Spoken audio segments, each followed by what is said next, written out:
World War II turned the skies into a new kind of battlefield, one where nations fought for supremacy with wings of steel. Heavy bombers became the engines of total war, designed to carry destruction across oceans and continents, changing the course of battles without ever touching the ground.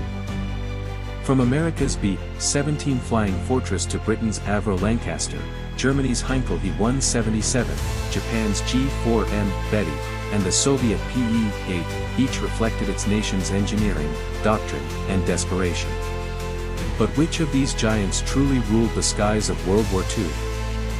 Before we take off, make sure to subscribe and join me, Major Khyle, as we uncover the machines and strategies that defined modern warfare, from the front lines of Europe to the skies of the Pacific. Strap in, aviator. Engines are roaring, targets are set, and history is waiting. This is the mission to discover which was the best heavy bomber in World War II.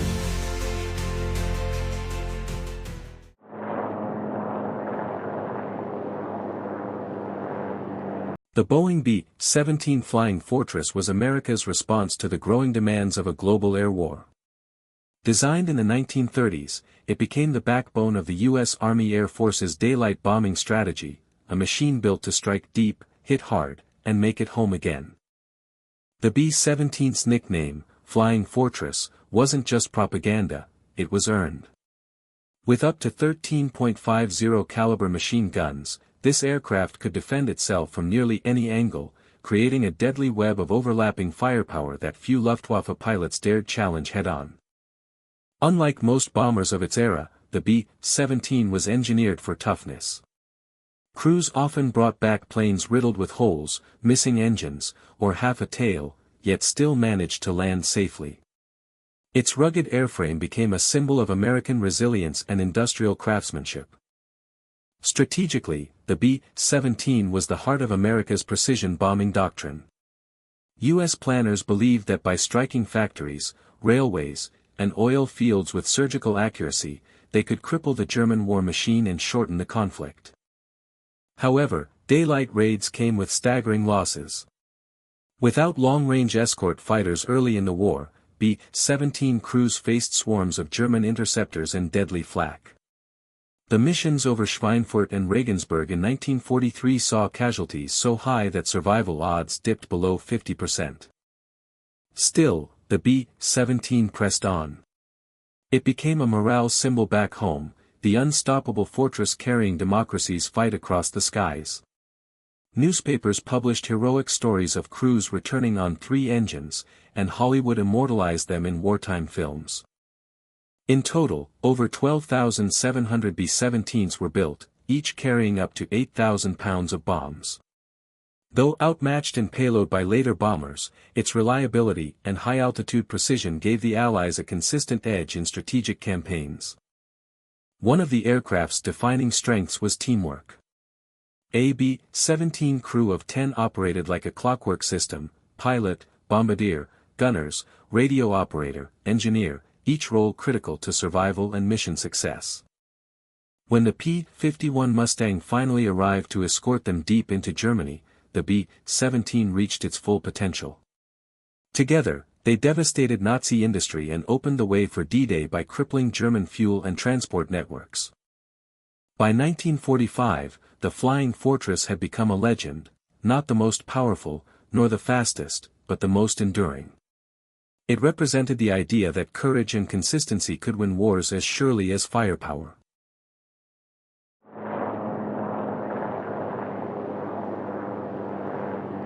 Germany's answer to the Allied heavy bombers was the Heinkel He 177, codenamed Greif, or Griffin. It was ambitious, sleek, and promising on paper, a long-range heavy bomber meant to strike from above and carry Hitler's war deep into enemy territory. But ambition quickly turned into disaster. To meet performance demands, engineers linked 2 engines together into 1 power unit per wing, a bold but catastrophic choice. The result was frequent engine fires, mechanical failures, and endless redesigns. The He 177's first flights revealed the problem immediately: flames erupting mid-mission, smoke filling cockpits, and crews bailing out before reaching targets. It earned a grim reputation among airmen as the flying lighter. The bomber was supposed to be the Luftwaffe's strategic weapon, capable of hitting targets as far as Moscow or London with heavy payloads. But German doctrine, shaped by blitzkrieg tactics, never prioritized long-range bombing the way the Allies did. Instead, Germany invested in fast, tactical aircraft, Stukas and medium bombers, for close support. The He-177, designed for grand strategy, had no place in a military focused on short, decisive strikes. Even when deployed, its operational record was limited. Crews complained of impossible maintenance, unreliable engines, and poor fuel efficiency. Missions were cancelled as often as they were flown, leaving the bomber more myth than menace. By 1944, the He-177 had become a symbol of Germany's overreaching ambition, advanced on paper, disastrous in practice. Production was slashed as resources shifted toward jet fighters and air defense against Allied raids. Only about 1,100 units were built, a small number compared to the tens of thousands of Allied bombers. Most spent more time on the ground than in combat, a stark reminder of how Germany's technological drive often outpaced practicality. Despite its flaws, the He-177 was not without innovation. It featured advanced bomb bay designs and potential for guided weapon deployment, precursors to post-war concepts later used in early missile technology. In the end, the He-177 stood as a cautionary tale, proof that complexity could cripple even the most visionary designs. Where the B-17 thrived on reliability, Germany's heavy bomber burned out under the weight of its own ambition.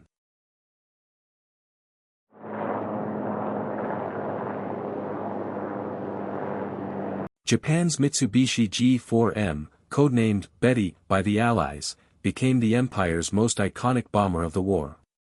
Sleek, fast, and efficient, it was designed for range above all, to reach distant Pacific targets without refueling. That long range came at a deadly cost. To save weight and fuel, designers stripped away armor and self-sealing fuel tanks. The G4M could fly far, but one well-placed bullet could turn it into a fireball midair. Allied pilots nicknamed it the Flying Lighter, echoing the German He-177's fate. Yet Japanese crews respected its performance, calling it the Type 1 attack bomber. It symbolized the Imperial Navy's reach across the Pacific. Early in the war, the G4M proved devastating. It played a central role in the sinking of British warships Prince of Wales and Repulse in 1941, marking the first time capital ships were destroyed solely by air power at sea. But as Allied air defenses improved, the Betty's weaknesses became fatal. Without armor, it could barely survive a single interception. Entire squadrons were lost to U.S. fighters in minutes. The G4M's light frame made it a perfect carrier for Japan's desperate late-war innovations, like the Oka suicide rocket, attached beneath the fuselage for kamikaze runs. This adaptation marked a shift from strategic bombing to sacrificial missions, a grim reflection of Japan's fading power. The Betty became both a weapon and a symbol of desperation. Roughly 2,400 units were built, serving in every major Pacific campaign. From the skies over Guadalcanal to the Philippines, the Betty was ever-present, agile, deadly, and fragile. Despite its losses, the Betty showed remarkable design foresight, efficient engines, a clean aerodynamic profile, and modular bomb bays that inspired future naval bombers. The Mitsubishi G4M wasn't the heaviest, nor the toughest, but it was perhaps the most emblematic of Japan's war, bold, efficient, and ultimately consumed by the fire it carried.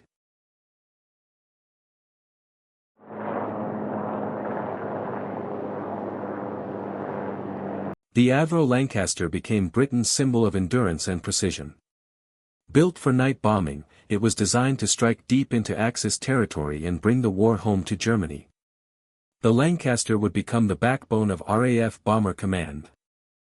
Equipped with 4 Rolls-Royce Merlin engines, the Lancaster combined power with reliability, a sharp contrast to Germany's troubled He-177. It could fly long distances while carrying a bomb load that dwarfed most of its contemporaries. Its internal bomb bay stretched over half the fuselage, allowing it to carry up to 14,000 pounds of ordnance. Later versions could even lift the massive 22,000-pound Grand Slam, the largest conventional bomb of the war. The Lancaster's design emphasized simplicity and strength. Crews praised its stability and gentle handling, critical for long, dangerous missions across enemy territory at night. Operating primarily under the cover of darkness, Lancaster crews faced flak, night fighters, and the unforgiving elements. Each mission to Germany tested both machine and man in equal measure. Perhaps the Lancaster's most famous moment came with the Dambusters raid of 1943. Modified to carry Barnes-Wallace's bouncing bomb, it destroyed key German dams, flooding industrial valleys and crippling production.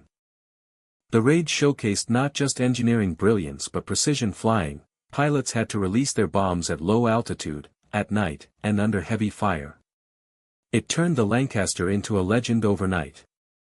More than 7,300 Lancasters were built, flying over 156,000 sorties. Despite massive losses, nearly half the crews were killed in action. The bomber remained the cornerstone of Britain's strategic campaign. While critics questioned the morality of area bombing, there's no denying the Lancaster's impact.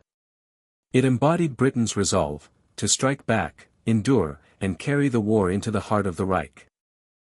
For the men who flew it, the Lancaster wasn't just an aircraft, it was survival, defiance, and brotherhood in the night sky. Few machines captured the human spirit of endurance quite like it.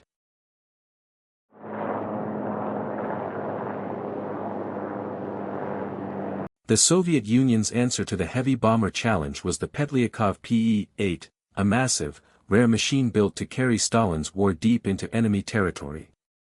Unlike most Soviet aircraft, it was intended for true strategic bombing, not close support.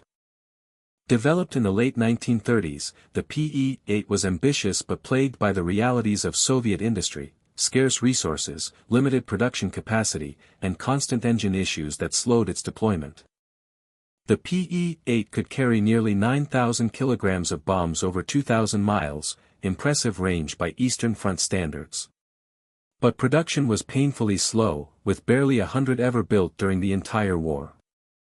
It earned its place in history through one remarkable flight. In 1942, a Pe-8 carried Soviet Foreign Minister Molotov on a diplomatic mission from Moscow to Washington, the first Soviet aircraft to cross the Atlantic.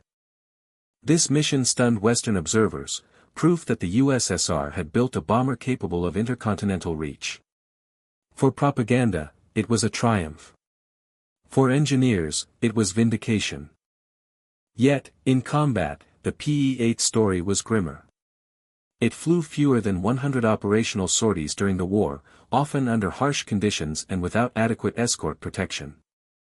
Reliability was its Achilles heel. Engines overheated, fuel leaks were common, and spare parts scarce. Many aircraft were grounded for months, waiting for replacements that never came.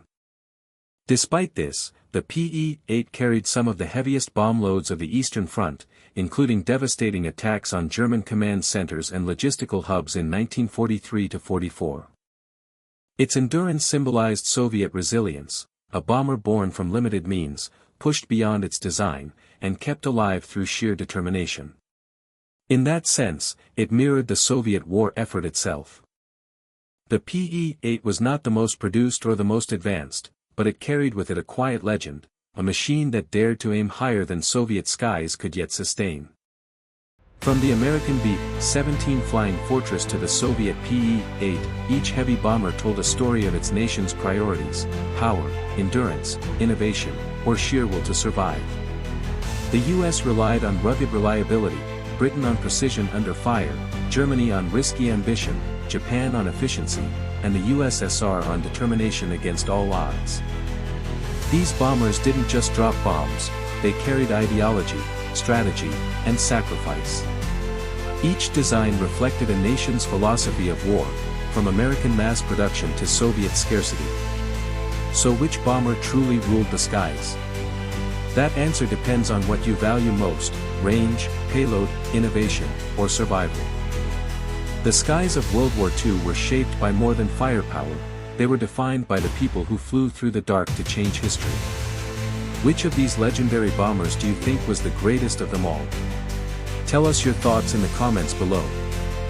If you enjoyed this deep dive into aviation history, subscribe to Major Khyle for more cinematic comparisons across every era of warfare. New episodes are always locked, loaded, and ready for takeoff.